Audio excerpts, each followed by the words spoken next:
Andrew, Pat said that was pretty much the best test he's been involved with. Edgbaston maybe on par. Your thoughts? How was the heart during that? It's always hard to compare test matches, different scenarios, obviously defending a total versus obviously batting last at Edgbaston. So it'll go up there with one of the great wins, I'd imagine. It's for others to really critique that, but the way the boys stuck at it, 3 down at tee, we're clear that if we could take it deep and put some pressure on them, then anything could happen, and it did. What a test match, what a crowd. Yeah, they'll talk about it for the ages. Are there any headaches heading into Sydney? Can you just talk through the headspace there and what you guys are thinking heading into Sydney, what you need to get right? First we'll see how everyone recovers tomorrow. Clearly bowling last. It was a pretty attritional game, something that we're not used to in the last few years. So, we'll see how the bodies are. Clearly Starkey's, he's carrying something of some description. We'll assess that. But other than that, it looks as though we got through pretty well unscathed. But short turnaround, recovery is important, and we'll assess what the team looks like in Sydney based upon the surface, as we always do.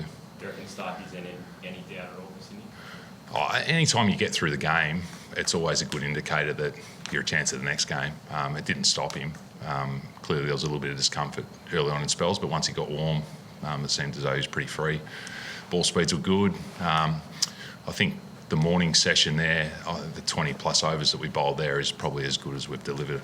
So if that's any indicator, Starkey was a part of that as a collective. All that was relentless and really gave us an opportunity to control the game on the back of probably losing a little bit of control yesterday and some options. We earned them back.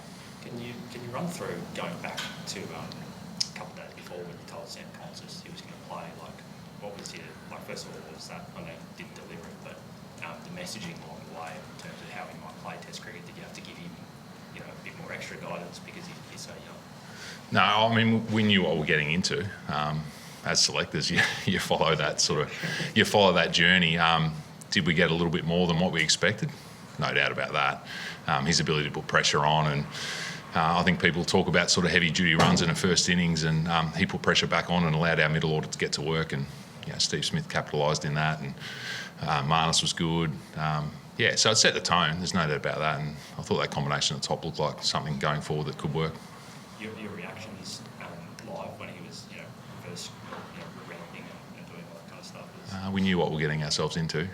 It was just, I suppose the conversation was how early was he going to get into those proactive shots, and 12th ball did surprise me a little bit. Just exposing Sam to even time with Steve with Marnus and that for nets and seeing how hard they're working. Is that valuable for them as well to go through that process and see where they're spinning?